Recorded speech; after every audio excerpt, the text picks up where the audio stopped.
मुझे हाँ। मुझे मतलब मैं पहले क्वेश्चन मैं ये पूछ लूँ कि हम्म। लेट से अभी जो हम लोग सिनेरियो देख रहे हैं पिछले एक हफ्ते के अंदर काफ़ी न्यूज़ आई हैं कनाडा की हम्म। ना, मतलब उसमें ट्रूडो ने अनाउंस किया है कि यार वो कर्ब करेंगे टेम्प्रेरी वर्कर्स का वीज़ास कम करेंगे, उसके कोटा कम करेंगे, प्रॉब्ली उसमें स्टूडेंट्स भी फॉल कर रहे होंगे। और एक और भी उसमें था कि शायद जो अगर आप टेम्प्रेरी वर्कर हैं या टेम्प्रेरी विजिट पर हैं तब आप पहले चेंज कर लेते थे अपना स्टेटस, वो भी नहीं करेंगे। हाँ। तो पूरा ज़रा सिनेरियो बताओ कि इस वक्त चल क्या रहा है और सिचुएशन क्या है। असल में इस वक्त ना काफ़ी बैकलैश आया है पब्लिक की तरफ से। जो रीसेंट इमिग्रेशन सर्ज हुआ है ना पिछले 3 सालों के अंदर, यानी कि कनाडा हमेशा से इमिग्रेशन कंट्री रहा है। यानी कि मैं पिछले 25-30 साल का अगर मैं देखूं डाटा उठा के, तो कनाडा हमेशा से इमिग्रेशन फ्रेंडली रहा है और उनकी इमिग्रेशन हमेशा से खुली रही है। लेकिन पेंडेमिक के बाद से उन्होंने उसको जो है ना, समझ लो मल्टीपल फोल्ड इंक्रीज़ कर दिया है। और उसके बाद से उसकी वजूहत ये थी कि उनको वर्कर्स चाहिए थे कुछ स्पेसिफिक फील्ड्स के अंदर।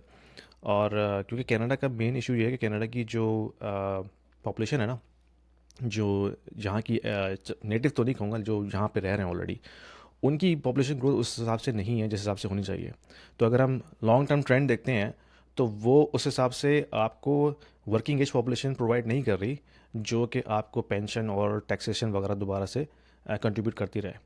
तो उसको देखते हुए ऑफ कोर्स इनको इमिग्रेशन खोलनी पड़ती है। कोई इनको हमसे मोहब्बत नहीं है। इनकी जो इमिग्रेशन पॉलिसी है बेसिकली वो अपने फेवर में ही है कि उनको वर्किंग एज पॉपुलेशन चाहिए जो यहाँ आगे काम करें, टैक्स पे करें, और टैक्स की वजह से जो हेल्थ केयर सिस्टम है और जो पेंशन है जो यहाँ के कैनेडियंस हैं उनको मिलती रहे।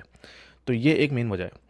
अब क्योंकि उन्होंने पिछले 3 साल में इसको मल्टीपल फोल्ड्स कर दिया है, तो उससे लोग बहुत ज़्यादा आ गए हैं, ख़ासतौर पर जो टेम्प्रेरी नॉन परमानेंट रेजिडेंट्स हैं, जिसमें स्टूडेंट्स भी शामिल हैं, जिसमें वर्क परमिट होल्डर भी शामिल हैं। अब उससे हुआ है कि उसमें जो उन्होंने वेटिंग प्रोसेस रखा था ना, वो बहुत समझ लें ना होने के बराबर था। तो वो हर कोई उठ के आ गया, कोई गांव देहात से भी उठ के आ गया, तो ना उनको इंग्लिश आती है ना कुछ आती है। तो उसकी वजह से हुआ है कि जो सोसाइटल इम्पैक्ट है वो बहुत ज़्यादा विजिबल अब नज़र आ रहे हैं। यानी कि हर रेस्टोरेंट पे, हर शॉप पे, ऊबर ईट्स के अंदर आपको उसी कैटेगरी के लोग नज़र आ रहे हैं। तो रिसेंटली इस समर में फ़र्स्ट टाइम ऐसा हुआ है कि जो लोकल यहाँ के जो गोरे हैं, उनके बच्चे समर में जॉब करते हैं। जब कॉलेज ऑफ होते हैं, स्कूल ऑफ होते हैं, तो उनके बच्चे जाके इस तरह की स्टोर्स वगैरह के ऊपर जॉब करते हैं, तो उनको जॉब नहीं मिल रही। तो उसकी वजह से पब्लिक में बड़ा एक बैकलैश आया कि भाई इतनी ज़्यादा इमिग्रेशन नहीं होनी चाहिए कि हमारे जो अपने लोकल्स बच्चे हैं वो जॉब नहीं ले पा रहे। और फिर उसके अलावा जो सोसाइटल इम्पैक्ट आ रहे हैं, जिसमें ऑफ कोर्स अनरेस्ट है, पब्लिक जो अनरेस्ट हो रहा है इस वक्त, और फिर हेल्थ केयर के ऊपर इम्पैक्ट आ रहा है। फिर जब लोग एकदम से गांव देहात से उठ के आ रहे हैं, ना उनको गाड़ी चलाना आती है ना कुछ आती है, तो वो इंटरनेशनल लाइसेंस पे जो है गाड़ी चलाना शुरू कर देते हैं। एक्सीडेंट्स हो रहे हैं, बहुत ज़्यादा ट्रैफिक केओस हो रहा है। तो उसको देखते हुए अब ये चीज़ें बड़ी विजिबल हो गई हैं, तो सोशल मीडिया के ऊपर ख़ास तौर पे नज़र आ रहा होगा आप लोगों को भी कि बहुत ज़्यादा बैकलैश आ रहा है गवर्नमेंट के ऊपर। तो गवर्नमेंट अब मजबूर हो गई है कि उसको अब वो थोड़ा सा कट डाउन करें। तो रिसेंटली उन्होंने ऐसे चेंजेस किए हैं कि उसकी वजह से एक तो इस साल के शुरू में उन्होंने जो कुछ स्टूडेंट पास ऐसे थे जिसमें आप अगर स्टूडेंट वीज़े पे आते थे, आप या किसी भी कॉलेज से डिप्लोमा कर लें और आपको पीआर का पाथ मिल जाया करता था। अब उन्होंने उसको कैंसिल कर दिया। उन्होंने कहा कि अब या तो आप यूनिवर्सिटी से किसी डिग्री करें या पीएचडी क्या आपकी इनरोलमेंट हो, तब आपको पीआर का चांस मिलेगा, वरना जो डिप्लोमा होल्डर्स हैं वो आगे पीआर अप्लाई नहीं कर सकते। तो फिर वो क्या कर रहे थे, जो डिप्लोमा होल्डर्स है वो basically post graduate work permit होता है, जो कि टेम्प्रेरी वर्क परमिट होता है 2 साल या 3 साल का, वो अप्लाई कर रहे थे। और उसकी बेस के ऊपर फिर आगे जाके वो पीआर अप्लाई करते थे। तब उन्होंने उस पर भी क्रैकडाउन शुरू कर दिया। रिसेंटली अभी 2 हफ्ते पहले न्यूज़ आई है कि जो post graduate work permit holders हैं, तो अब वो उनको टारगेट कर रहे हैं कि उनका वीज़ा जो है अब ना तो एक्सटेंड होगा, ना ही वो पीआर में कन्वर्ट होगा। और फिर इसके अलावा उन्होंने तीसरी चेंज ये की है कि जो एक्सप्रेस एंट्री का पूल था, जिसमें आपको पॉइंट्स की बेस के ऊपर पिक किया जाता था, अब वहाँ पे भी उन्होंने कुछ कंडीशन लगा दी हैं कि फ्रेंच स्पीकिंग होना चाहिए और कुछ स्पेसिफिक फील्ड्स के अंदर उनका एक्सपीरियंस होना चाहिए, जैसे एग्रीकल्चर हो गया या मेडिकल हो गया। पहले तो ये था कि एक जनरल सा पूल था कि आपका कोई भी एक्सपीरियंस है, आपका कैनेडियन एक्सपीरियंस है 12 महीने का, तो आपके पॉइंट्स इतने बन रहे हैं कि आप इजीली उसमें पिक हो जाते थे। अब वो उन्होंने चेंज कर दिया सिस्टम। अब उन्होंने उस पर कंडीशन लगा दी है कि भाई आपके पास फ्रेंच की होनी चाहिए एबिलिटी बोलने की, और कुछ स्पेसिफिक फील्ड में आपका एक्सपीरियंस होना चाहिए। तो इन 3-4 अनाउंसमेंट के बाद से अब काफ़ी जो है वो हलचल मच गई है। जो लोग बेचारे अभी परमानेंट रेजिडेंस पे नहीं हैं, जो अभी पोस्ट ग्रेजुएट वर्क परमिट के ऊपर हैं, तो अब वो लिम्बो में है कि भाई अब हमारा क्या होगा, ना हमारा वीज़ा एक्सटेंड होगा, ना ही वो उसको पीआर में कन्वर्ट कर सकते हैं। तो काफ़ी इसमें अभी बैकलैश हुआ है, सोशल मीडिया पे लोग इस पे बात भी कर रहे हैं। और मैंने देखा कि कुछ लोग बेचारे जो स्टूडेंट वीज़ा पे हैं या टेम्प्रेरी वर्क परमिट वीज़ा पे हैं वो प्रोटेस्ट भी कर रहे हैं, आपको नज़र आ रहा होगा सोशल मीडिया पे या न्यूज़ के अंदर। तो ये इस वक्त चल रहा है, और मेरे ख्याल में अब इसको ये लोग मज़ीद क्रैकडाउन करेंगे क्योंकि इलेक्शन आने वाले हैं। तो उनको लोगों को जो थोड़ा सा खुश करना पड़ेगा, क्योंकि जो जनरल पब्लिक है, जो कैनेडियंस यहाँ पे रह रहे हैं, वो इस वक्त बहुत अनहैप्पी हैं इस पूरी इमिग्रेशन स्टोरी को लेके। तो मोस्ट लाइकली वो जो है इसको परसू करेंगे। तो मैं स्पेसिफिकली अगर पोस्ट ग्रेजुएट वर्क परमिट की बात करूं तो वो उसमें इवन अगर आप post graduate work permit PGW कहते थे ना उसको, तो उसके हम्म। अंदर भी आप एक्सप्रेस एंट्री के पूल में तो फिर भी जाते थे ना उसके बाद होने के बावजूद। हाँ, आप कोई अप्लाई कर ऐसा तो देते थे। डायरेक्ट पाथ नहीं था। बिल्कुल, आपको अप्लाई करना पड़ता था, फिर आप पूल में जाते थे, और फिर उस पूल में आपको पिक किया जाता था स्कोर की बेस के ऊपर। तो अब ये हो रहा है कि जो पूल के अंदर लोगों को पिक कर रहे हैं ना, उस पे भी कंडीशन लगा दी हैं कि भाई आपको फ्रेंच भी बोलनी आनी चाहिए। पहले फ्रेंच की मैंडेटरी कंडीशन नहीं थी, अब वो तो उसको फ्रेंच की मैंडेटरी बना रहे मैंडेटरी कंडीशन आ गई अब? हैं। अच्छा। हाँ, रिसेंटली अभी इन्होंने जो 2 हफ्ते पहले न्यूज़ दी है ना, उसमें यही कहा कि उन्होंने फ्रेंच की कंडीशन डाल दी है। और बेसिकली इसको वो फिल्टर आउट करना चाह रहे हैं। वो ये चाह रहे हैं कि अब उसको थ्रॉटल करें। पहले ये था कि हर कोई इसमें आ जाया करता था जर्नल लेवल के ऊपर, अब वो उसको थ्रॉटल कर रहे हैं ताकि बहुत स्पेसिफिक एक्सपर्टीज़ के लोग जो हैं वो उसके अंदर आएँ। हम्म। तो इसका मतलब ये है कि अगर जो इंडिकेशन आ रही है कि फ्रेंच का है, तो व्हाट डू यू से कि अगर कोई स्टूडेंट जाना चाह रहा है कनाडा और वो उसके पास फ्रेंच स्पीकिंग स्किल नहीं है, या अगर मतलब वो तो किसी के पास भी नहीं होती नॉर्मली देखा जाए तो, सब कॉन्टिनेंट से जो आ रहा है तो उसके पास हाँ, नहीं होगी, लेकिन ज़्यादातर इज वो इट? आते हैं फ्रेंच वाले जो नॉर्थ अफ्रीकन से आ रहे होते हैं, जैसे टुनीजिया, मोरक्को, क्योंकि वो फ्रेंच कॉलोनीज रही हैं तो उनको फ्रेंच आती है।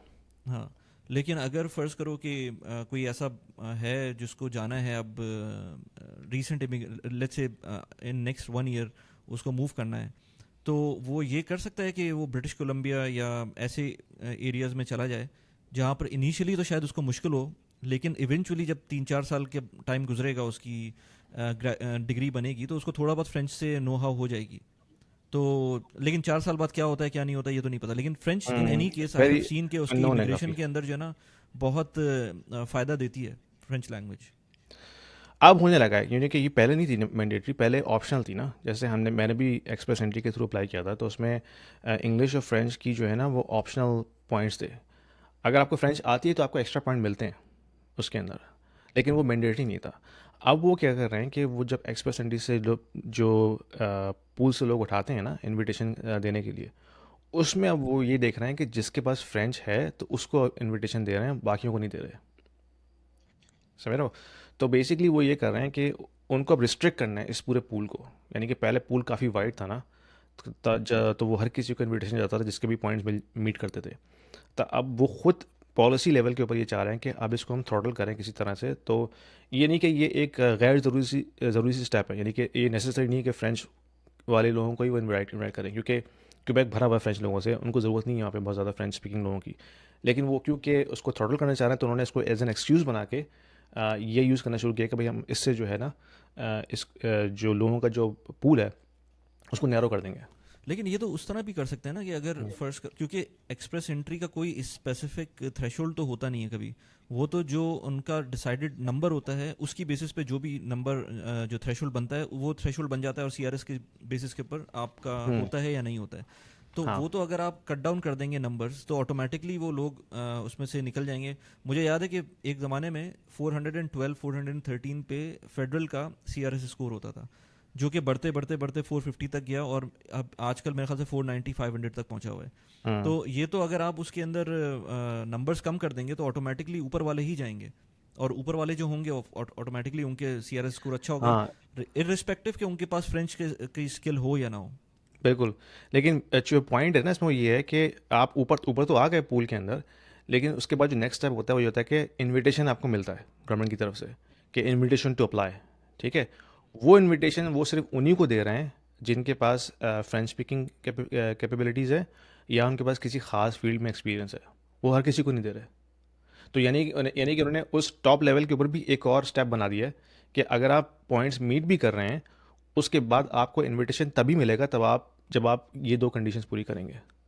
तो उन्होंने इसके ऊपर एक और स्टेप ऐड कर दिया। तो उसकी वजह से ऑफ कोर्स फिर वो जो एक फ़नल थी ना लोगों की ऊपर आने की, वो और नैरो हो गई है। हम्म। तो यार ये तो फिर मतलब कनाडा भी उसी तरह से होता जा रहा है जैसे अभी फ़िलहाल तो नहीं, लेकिन जैसे यूके हुआ था एक टाइम पर, उन्होंने भी हाँ। जो है वो एचएसएमपी वगैरह बंद कर दिया था। उनके पास भी पोस्ट ग्रेजुएट वर्क परमिट होता था एक ज़माने में, तो हुँ। वो भी उन्होंने, या पता नहीं शायद अभी भी होता हो, लेकिन हाँ, क्योंकि असल वो में उन्होंने भी। ये सारी चीज़ें ना टेम्परेरी होती हैं, ये सारी पॉलिसीज़ जो हैं वो परमानेंट कभी भी नहीं होती। यानी कि कोविड के दौरान इनके पास जो वर्किंग एज पॉपुलेशन थी उसमें शॉर्टेज आ गई थी काफ़ी ज़्यादा, ख़ास तौर पे जो फ्रंट लाइन वर्कर्स हैं वहाँ पे उनको बहुत ज़्यादा ज़रूरत थी। तो ऑफ कोर्स उस वक्त उनको ड्रास्टिक मेजर करने पड़े थे ताकि वो जो फ्लड गेट्स हैं खोलें, लोग आएँ, काम करें, तो जो है जॉब्स जो हैं वो फिल हों। ये इस तरह के स्टेप्स जो है ना वो हमेशा इमरजेंसी लेवल पे होते हैं, वो लॉन्ग लास्टिंग कभी भी नहीं होते। तो अब वो पीरियड ख़त्म हो चुका है, अब बेसिकली हम तो सरप्लस में जा रहे हैं। यानी कि पहले तो ये शोर मचता था ना कि भाई जो जॉब्स हैं वो अनफिल जा रही हैं, लोग इतने हैं नहीं, हमारे पास शॉर्टेज है स्टाफ की, लेबर की। अब वो शॉर्टेज जो है वो सरप्लस में बन गई है, तो वो ऑफ कोर्स उसको पुल बैक तो करना पड़ेगा। और हमेशा इस तरह की पॉलिसीज़ जो है ना वो टाइम बाउंड होती हैं, वो परमानेंट कभी भी नहीं होती। बिल्कुल सही है। और यही मैं फिर लोगों को भी बोलता हूँ यार कि ठीक है, हाँ ये इस वक्त उन लोगों के लिए प्रॉब्लम होती है कि जिस जो इस टाइम पे वर्ज पे है ना, कि हुँ। जिनको एक साल के अंदर कुछ अप्लाई करना था और उनको नज़र आ रहा था कि ये हो जाएगा, उनके लिए प्रॉब्लम हो सकती है। लेकिन अगर कोई हाँ। लॉन्ग टर्म प्लान कर रहा है इसको 3 4 साल 5 साल बाद के लिए, तो उसके लिए शायद उस तरह से मसला ना हो, क्योंकि वो तो प्लान हुँ। करके इवेंचुअली कुछ ना कुछ ऊपर नीचे होगा, क्योंकि कनाडा अभी भी बिल्कुल। इतना बड़ा लैंड मास है। और अगर वहाँ पर ग्रोथ नहीं होगी, क्योंकि अभी जो हेल्थ केयर की सिचुएशन है वहाँ पर, और ये सारी चीज़ें जो अभी हम आगे बात भी करेंगे, वो अभी टेम्प्रेरी है। वो अगर इस तरह से चलता रहा तो वाकई फिर कनाडा जाने का तो फ़ायदा नहीं है, अगर इसी तरह से बिल्कुल। चलता रहा। तो प्रॉब्ली इसी को इम्प्रूव हाँ। करने के लिए ये सिचुएशन हो रही है। ये भी है, और दूसरा है कि इन्होंने पॉपुलेशन तो बढ़ा दी इमिग्रेशन के ज़रिए, लेकिन उन्होंने इंफ्रास्ट्रक्चर पर उस तरह से इन्वेस्टमेंट नहीं की। यानी कि हेल्थ केयर कोई इन्वेस्ट इसमें एक्सपेंशन नहीं हुई, वही हॉस्पिटल्स हैं, वही डॉक्टर्स हैं।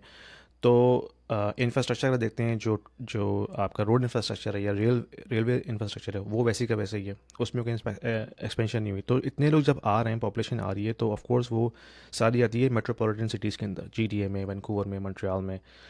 तो वहाँ पे जो लिमिटेड रिसोर्सेज हैं वो वैसी की वैसी हैं। तो उनके ऊपर प्रेशर आना शुरू हो गया ना, आपका ट्रैफिक बढ़ गया, आपका हेल्थ केयर पे जो है वो इतना रश हो गया कि अगर आपको डॉक्टर से अपॉइंटमेंट लेना है, आपको वीक्स वेट करना पड़ता है लिटरली। अगर टिपिकल आपने सिर्फ अपने GP से अपॉइंटमेंट लेना है, तो 2 से 3 हफ्ते का आपके पास लीड टाइम है ईजिली। इमरजेंसी में आपको जाना पड़ जाए खुदा ना खासा, तो आपको, अगर आप रात में जाएंगे, आपको सुबह आपको अपॉइंटमेंट मिलेगा, यानी कि आपको डॉक्टर सुबह देखेगा। यानी कि इतना रश हो चुका है हेल्थ केयर पे, तो ऑफ कोर्स इसको पुल बैक करना पड़ेगा, वरना या तो वो पैरेलल में इंफ्रास्ट्रक्चर भी बढ़ाते रहते, ताकि जो लोग आ रहे हैं वो उनको इजीली एब्जॉर्ब कर सकें। जो कैपेसिटी है इंफ्रास्ट्रक्चर की वो नहीं बढ़ी। तो ऑफ कोर्स अब उसको उनको थोड़ा सा सोचना पड़ेगा कि भाई अगर हमने इमिग्रेशन बढ़ानी भी है, लेकिन हमें साथ में जो है हमें रिसोर्सेज बढ़ानी पड़ेंगी ताकि लोगों को हेल्थ केयर मिले। स्कूलिंग का एक बहुत बड़ा इशू है। स्कूल्स के अंदर अगर आप जाएँ, एलिमेंट्री स्कूल में, वहाँ पे टेम्प्रेरी पोर्टेबल्स बने हुए हैं कंटेनर के। यानी कि जो स्कूल की अपनी बिल्डिंग है वहाँ कैपेसिटी है ही नहीं बच्चों को बिठाने की, तो उनको टेम्प्रेरी पोर्टेबल्स यानी कि जो कंटेनर्स होते हैं उनको मेक शिफ्ट क्लासरूम बनाना पड़ता है, फिर वहाँ पे बच्चे बैठ के पढ़ते हैं।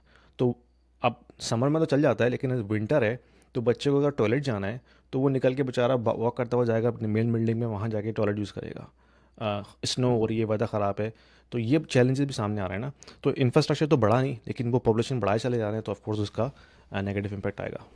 ज़बरदस्त। ये बात तो यार क्लियर हो गई। और सिचुएशन जो है वो, क्योंकि ये डायनामिक है, चेंज हो रही होती है, तो जो भी अपना प्लान कर रहा है वो करंट न्यूज़ के हिसाब से, या कोई कंसल्टेंट इसको यूज़ कर रहे हैं तो वो अपने कंसल्टेंट को यूज़ करते हुए सिचुएशन हम्म। देखें। ऑल दो कि मैं कहूँगा कि कंसल्टेंट्स के ऊपर भी रिलाई ना करें, क्योंकि उनको भी इतनी कंसल्टेंट्स को, इन्फॉर्मेशन नहीं होती। उनको भी इन्फॉर्मेशन नहीं होती है। ये आपको अपना सिनेरियो जो है ना खुद करना पड़ता है। क्योंकि मैंने खुद ऐसे ऐसे केसेस देखे हैं जो कि अगर बंदा खुद थोड़ा सा भी, ठीक है आप कंसल्टेंट को दे दें काम, लेकिन अपनी अगर आप वॉचफुल आई नहीं रखेंगे उसके ऊपर, तो आपको हम्म। नहीं पता चलेगा कि आपके साथ क्या चीज़ हो गई है। और मैंने देखे केसेस ख़राब होते हुए। हाँ। दिस इज़ और वन थिंग। आजकल तो ओके। सोशल मीडिया इतना एक्टिव है, आपको हम्म। इतनी वीडियोस मिल जाएंगी इस तरह की, जैसे हम बात कर रहे हैं, तो जो आपको रियल ऑन ग्राउंड जो है रियलिटी आपको बता रहे होंगे भाई इस वक्त चल क्या रहा है कनाडा में। क्योंकि बाहर से बैठ के सब चीज़ें लगती हैं बहुत अच्छी हैं, लेकिन जो ग्राउंड रियलिटीज़ हैं वो डिफरेंट होती हैं। तो सोशल मीडिया यूज़ करें, हमारा चैनल है, वली का चैनल है, उनसे आप देखें तो आपको लेटेस्ट इन्फॉर्मेशन मिलेगी कि भाई क्या जो ऑन ग्राउंड डायनेमिक्स हैं उसकी बेस पे फिर आप फैसला करें कि भाई आपने जाना है कि नहीं जाना। If you are an investor in the US, in Canada, or in Europe, and you are considering investing into Dubai real estate market, this video is for you, because we have a platform called Stake, which allows you to invest into the residential real estate market and start earning rental income right away without going through a lengthy documentation process or coming up with a heavy down payment.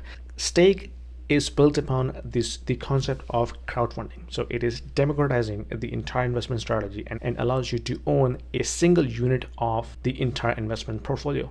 So you don't have to own the entire property, right? You can be part of the pool that can actually own a piece of property, a piece of real estate. So that allows you to start with as low as 2,000 dirhams, and you can slowly ramp up.